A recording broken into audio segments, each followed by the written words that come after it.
Hello, hi, welcome to my channel and you are watching Agamana Daily Vlogs. ಇದು morning ತುಂಬ fog ತುಂಬಿಕೊಂಡಿತ್ತು, so ನೋಡೋಕ್ಕೆ ತುಂಬ ಚೆನ್ನಾಗಿತ್ತು. ಅದಕ್ಕೆ ಒಂದು ಕ್ಲಿಪ್ ತೊಗೊಂಡೆ.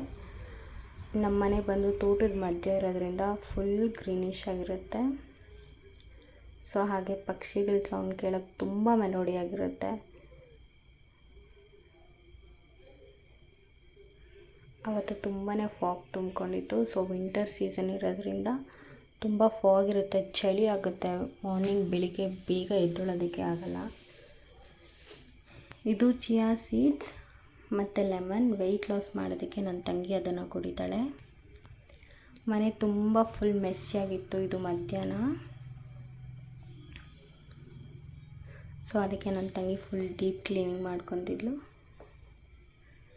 ಸೊ ಪಾತ್ರೆ ಎಲ್ಲ ತೊಳ್ಕೊಂಡು ಬಂದಿದ್ಲು, ಅದನ್ನು ಜೋಡಿಸ್ಕೊತಿದ್ಲು ಶೆಲ್ಫ್ ಮೇಲೆ.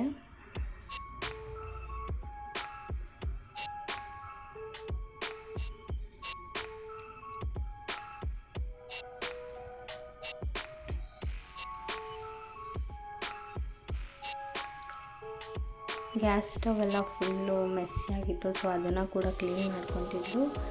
ಸೊ ಅವಳಿಲ್ಲಿ ಅದನ್ನು ಕ್ಲೀನ್ ಮಾಡೋದಕ್ಕೆ ವಿಮ್ ಜೆಲ್ ಮತ್ತು ಸೋಡಾ ತೊಗೊಂಡು ಮಿಕ್ಸ್ ಮಾಡಿ ಸ್ಕ್ರಬ್ಬರಲ್ಲಿ ಸ್ಕ್ರಬ್ ಮಾಡ್ತಿದ್ದಾಳೆ. ಸೊ ಆ ಥರ ಮಾಡಿದ್ರೆ ಕ್ಲೀಪ್ ಏನಾದರೂ ಕಟ್ಕೊಂಡಿದ್ರೆ ಸೊ ಕ್ಲೀನಾಗಿ ಹೊರಟೋಗುತ್ತೆ. ಸೊ ನಿಮ್ಮ ಮನೆಯಲ್ಲೂ ಕೂಡ ಸ್ಟವ್ ಈ ಥರನೇ ಆಗಿದೆ. ಸೊ ಈ ಟಿಪ್ನ ಫಾಲೋ ಮಾಡಿ. ಸೊ ತುಂಬ ಚೆನ್ನಾಗಿ ವರ್ಕ್ ಆಗುತ್ತೆ ಎಫೆಕ್ಟಿವ್ ಆಗಿ. ಸೊ ಗ್ಯಾಸ್ ಸ್ಟವ್ ಈಗ ಈ ಥರ ಕಾಣ್ತಿದೆ. ಕಿಚನ್ ಎಲ್ಲ ಫುಲ್ ಕ್ಲೀನ್ ಆಯಿತು. ಈಗ ಡೈನಿಂಗ್ ಹಾಲಲ್ಲಿ ಕ್ಲೀನ್ ಮಾಡ್ಕೊತಾ ಇದ್ದಾಳೆ.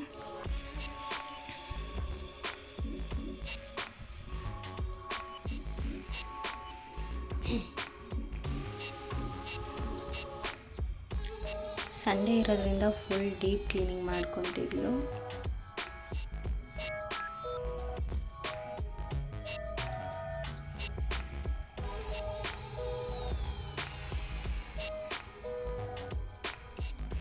ಸೊ ಹಾಗೆ ಹಾಲಲ್ಲಿ ಸೋಫಾ ಕವರೆಲ್ಲ ಆ ಕಡೆ ಈ ಕಡೆ ಆಗಿತ್ತು. ಸೊ ಅದನ್ನು ಕೂಡ ಸರ್ವ್ ಮಾಡ್ಕೊತಿದ್ಲು.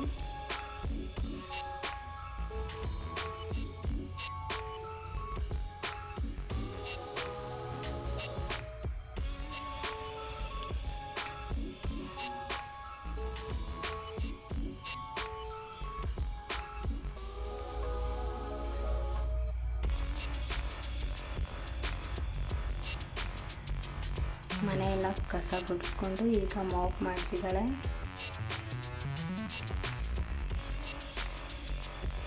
ಸೊ ಅವಳಿಗೆ ಮಾರ್ನಿಂಗಿಂದ ಕೆಲಸ ಮಾಡಿ ಫುಲ್ ಟಯರ್ಡ್ ಆಗಿದ್ಲು. ಸೊ ಅದಕ್ಕೆ ನಾನು ಕೂಡ ಸ್ವಲ್ಪ ಹೊತ್ತು ಮಾಪ್ ಮಾಡ್ತೀನಿ ಅಂತ ಇಸ್ಕೊಂಡೆ. ಬಟ್ ನನಗೆ ಕ್ಲೀನಾಗಿ ಮಾಪ್ ಮಾಡೋಕ್ಕೆ ಬರಲ್ಲ, ಯಾಕಂದರೆ ಅದು ಫುಲ್ ವೆಯ್ಟ್ ಇರುತ್ತೆ. ಸೊ ಹಿಂದಿನ ದಿನ ನನ್ನ ಬಟ್ಟೆ ಎಲ್ಲ ಒಗ್ದು ಹಾರಾಕಿದ್ದೆ. ಒಂದು ಸಲ ವಾಷಿಂಗ್ ಮಿಷಿನ್ಗೆ ಹಾಕಿ ಮತ್ತೆ ಕೈಯಲ್ಲಿ ಬ್ರಷ್ ಮಾಡಿ ಹಾರಾಕಿದ್ದೆ. ಸೊ ಎಲ್ಲ ಒಣಗಿತ್ತು, ಮಡ್ಚೋಣ ಅಂತ ಎಲ್ಲ ತೊಗೊಂಡು ಹೋಗ್ತಾಯಿದ್ದೀನಿ. ಸೊ ಇದು ಬಂದು ಫೇಸ್ ಪ್ಯಾಕ್ ಮಾಡ್ತಾಯಿದ್ದೀನಿ. ಇದಕ್ಕೆ 1 ಟೇಬಲ್ ಸ್ಪೂನ್ ಬೇಸನ್ ಮತ್ತು 1 ಟೇಬಲ್ ಸ್ಪೂನ್ ಮುಲ್ತಾನಿ ಮಿಟ್ಟಿ, ಹಾಗೆ ಒಂದು ಚಿಟಿಕೆ ಅರಿಶಿನ ಹಾಕ್ಕೊಳ್ಳಿ. ಹಾಗೆ 2 ಟೇಬಲ್ ಸ್ಪೂನಷ್ಟು ರೋಸ್ ವಾಟರ್ ಹಾಕ್ಕೊಳ್ಳಿ. ಹಾಗೆ 1 ಟೇಬಲ್ ಸ್ಪೂನ್ ಹನಿ ಹಾಕ್ಕೊಳ್ಳಿ. 1 ಟೇಬಲ್ ಸ್ಪೂನ್ ಲೆಮನ್ ಜ್ಯೂಸ್, ಹಾಗೆ 1 ಟೇಬಲ್ ಸ್ಪೂನ್ ಕರ್ಡ್. ಸೊ ಇದು ಚೆನ್ನಾಗಿ ಮಿಕ್ಸ್ ಮಾಡಿಕೊಂಡು ಒಂದು ಕನ್ಸಿಸ್ಟೆನ್ಸಿಗೆ ಬರೋವರೆಗೂ ಮಿಕ್ಸ್ ಮಾಡ್ಕೊಳ್ಳಿ.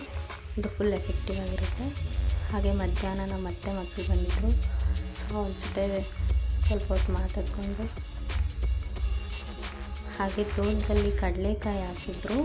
ಸೊ ಅದು ಹಾಕಬೇಕು ಅಂತ ಆಗಿಲ್ಲ, ಸುಮ್ಮನೆ ಹಾಕಿದ್ರು ಬರೋದಾದರೆ ಬರಲಿ ಅಂತ. ಬಟ್ ಅದು ನಮ್ಮ ಎಕ್ಸ್ಪೆಕ್ಟೇಷನ್ಗಿಂತ ಜಾಸ್ತಿನೇ ಬಂದಿತ್ತು. ಸೊ ತುಂಬ ಖುಷಿ ಆಯಿತು. ನಮ್ಮಮ್ಮ ನಮ್ಮ ತೋಟದಲ್ಲೇ ಅವರೆಕಾಯಿ ಬಿಡಿಸ್ಕೊಂಡು ಬಂದಿದ್ದರು. ಸೊ ಸಾಂಬಾರು ಮಾಡೋಣ ಅಂತ ಬಿಡಿಸ್ಕೊತಾಯಿದ್ರು.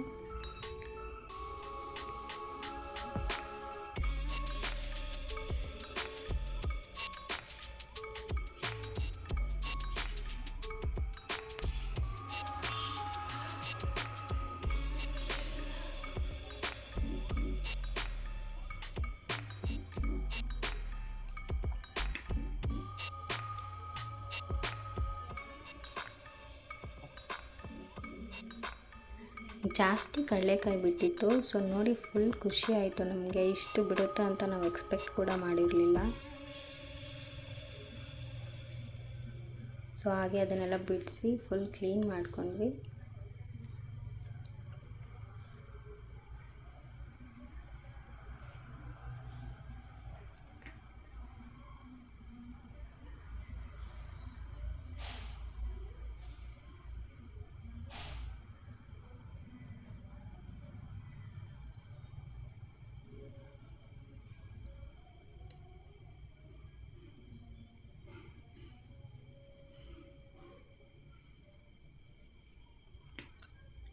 ಸುಮ್ಮನೆ ಒಂದು ವಾಕ್ ಹೋಗೋಣ ಅಂತ ಹೋಗ್ತಿದ್ವಿ. ಸನ್ಸೆಟ್ ತುಂಬ ಚೆನ್ನಾಗಿತ್ತು ನೋಡೋದಕ್ಕೆ. ಹಾಗೆ ಕರ್ಬೇವಿನ ಸೊಪ್ಪು ಕಿತ್ಕೊಬರೋಣ ಅಂತ ಹೋಗಿದ್ವಿ. ಸೊ ಕರ್ಬೇವಿನ ಸೊಪ್ಪೆಲ್ಲ ಕಿತ್ಕೊಬರೋಷ್ಟರಲ್ಲಿ ನಮ್ಮಮ್ಮ ಕಡಲೆಕಾಯಿ ಬೇಯಿಸಿಟ್ಟಿದ್ರು. ಸೊ ನಮ್ಮ ಅತ್ತೆ ಮಕ್ಕಳು ನನ್ನ ತಂಗಿ ಎಲ್ಲ ತಿಂತಾಯಿದ್ದಾರೆ.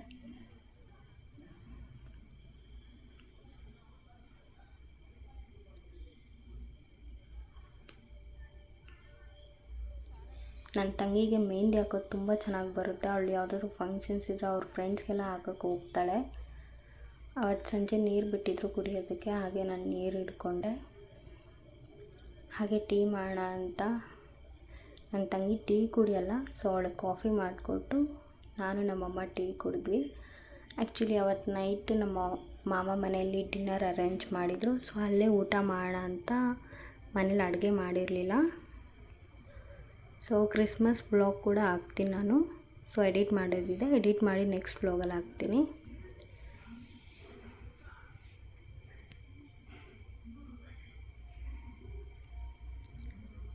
ನಮ್ಮಮ್ಮ ನಾನು ನನ್ನ ತಂಗಿ ಟೀ ಎಲ್ಲ ಕುಡಿದ್ವಿ. ಸೊ ಇವ್ರು ಸಂಜೆ ಫೋಟೋ ಇಡ್ಸ್ಕೊಂಡಿದ್ರು. ಸೊ ನೋಡೋಕ್ಕೆ ಚೆನ್ನಾಗಿತ್ತು ಅಂತ ಫೋಟೋಸ್ ಆ್ಯಡ್ ಮಾಡಿದ್ದೀನಿ.